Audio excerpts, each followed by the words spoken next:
Hello everyone, I'm Dead Knight and this is In It to Win It. Today we are going to continue our Forge in the Barrens Season 85 deck showcase, and we're going to focus on Watch Post Rogue. So this is a pretty cool deck that I've had a lot of fun playing with. Before we get fully into it, don't forget to click subscribe below and get updates on our channel and leave some respectful comments on these videos. So Watch Post Rogue. I think a lot of people are trying out Miracle Rogue and some of the fast and combo cards that are coming out with Rogue, like Field Contact. But one of the things that I have liked to do with Rogue is use these tools in combination with the Watch Posts. So we've all seen the Watch Posts. They are overstated on health minions that don't attack but disrupt your opponent's game plan. So Rogue is really fun with the Miracle build where you get to play tons of cards in certain turns, go through your whole deck as fast as possible, and then finish with either some sort of overwhelming board state. Previously it was with Edwin Van Cleef, but now that's out of the meta, so now it's usually Jandis Bharav is the favorite to overwhelm your opponent. And then also direct damage to the face, now coming in the form of Wicked Stab, which has proven to be probably even better than Eviscerate, which it replaced. But you're seeing, you go through your whole deck, you get a wide board, and then direct damage to the face. So while you're setting this up, because this takes some mana, it takes a little bit of time, some combos of drawing cards, you have the Watch Posts coming in and disrupting your opponent as they try to stop you or kill you before you can get that going. So Far Watch Post is, I think, the single highest performing card in the Forge and the Baron set as far as win rate goes. People who play this card on turn 2 have just an astronomical win rate. It's so difficult to get this guy out of the way without it affecting at least 2 cards from your opponent.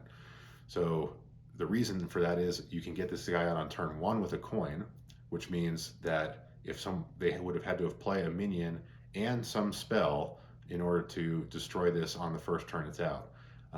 Fast decks that are putting guys on the board are going to need to sometimes lose 2 minions just to hit this guy and kill it. So that is 2 minions that are not hitting your face.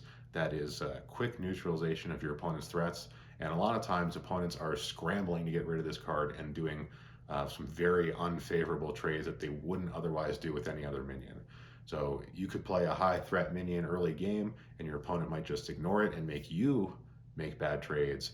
But with Far Watch Posts, it's your opponent every time making bad trades to get rid of this card. So it has just been a phenomenal card, and unless it gets nerfed, is going to be a staple in this meta that people are going to have to learn how to play around or learn just how much pain they want to endure while ignoring it. The other watch post that we're running is the Morshan watch post, the 3/5 for 3 that puts a 2/2 minion on your board whenever your opponent plays a minion. This is also really hard to remove because there are not that many spells that are going to deal 5 damage that early in the game, so people are going to have to put minions on the board to deal with this, at which point you're getting free 2/2s, and they're going to have to trade their minions away to get rid of your card. So obviously no minion mage doesn't really have to worry too much about this card, but it's still going to soak up 5 damage from a Mask of Cthulhu, or it's going to soak up 2 hits from a Nagarin Slam, so this is still a great card even if your opponent's not playing minions, so that's pretty rare. The standout for this deck though has been Field Contact. So it is a 3/2 for 3. Whenever you play a Battle Cry or a combo card, you get to draw a card. So I thought this was going to be slightly worse than World Kickmaster because it wasn't going to generate new cards that were going to trigger itself the way World Kickmaster was.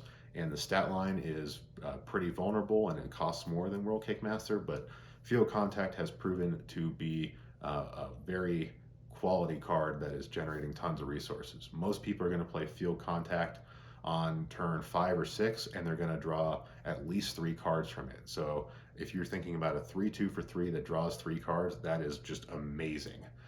This deck is also enabled by Efficient Octo-bot, which is a 1/4 for 2 that frenzies to reduce the cost of all cards in your hand by 1.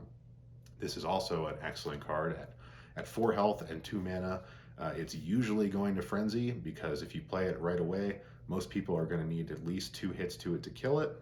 So you're getting a frenzy usually. You can also just hit it with a pen flinger and then play a free spell to get your pen flinger back. So this has enabled people to really just go off and play efficient Octo-bot and then a field contact and then draw 4 or 5 cards. But let's get to the fun part of the deck, is what do you do with all this resource generation and all these free cards you now have and the whole deck you've drawn? Well, there are 3 main things that you are going to be doing with this. The first one is Jandis Barov. Jandis Barov has always been a great card. It was eye-poppingly good when it came out, and it's even better now. We lost a ton of mediocre 5-cost minions when Year of the Gryphon came in, so we rotated out 3 sets and we changed the classic set to now it's the core set. So there's pretty much only 2 or 3 bad minions you can get, and then there's a couple dozen high quality minions you can pull with Jandis. So every time you put Jandis out, you're putting some very serious threats on the board. And then the best part is you Shadowstep Jandis Bharav and do it again next turn. Sometimes you even do it twice in a turn. So just loads of large quality minions spreading across the board, usually either a little early or with a full hand to back them up. Most people just can't overcome this.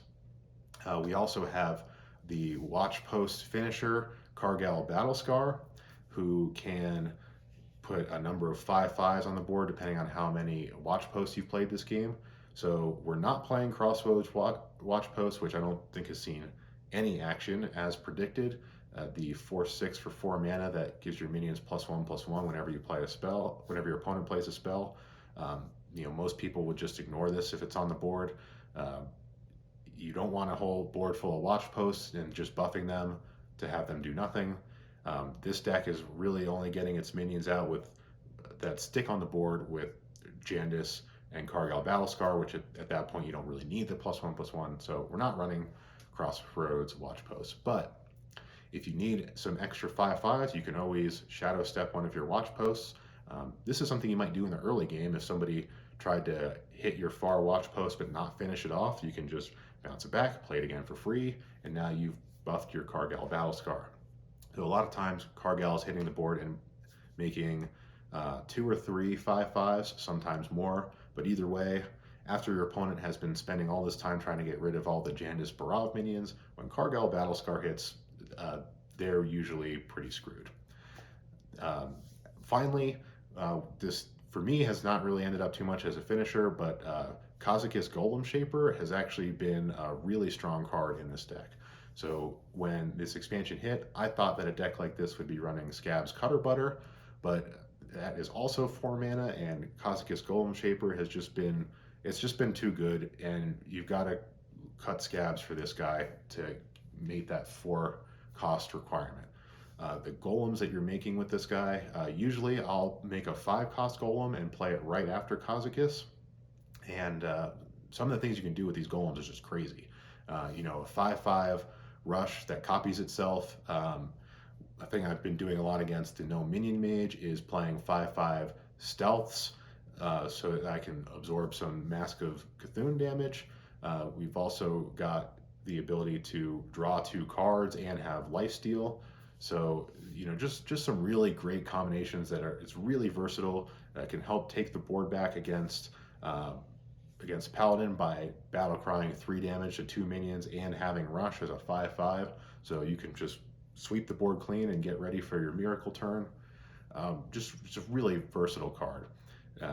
So it hasn't really been a finisher, but it's been a game changer and totally swings the board in your favor in the mid game. So Kazakus has been high quality. And another standout, which I think a lot of people were laughing about when it came out, has been Mancrick, the 3/4 for 3 that puts a 3/10 that attacks your opponent's face somewhere in your deck. So this guy really been a huge card.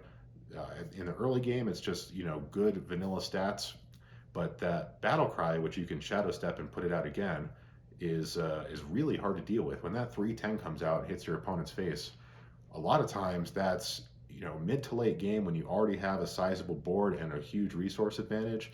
And the 10 health of this minion means that a lot of times it's going to stay on the board for the rest of the game.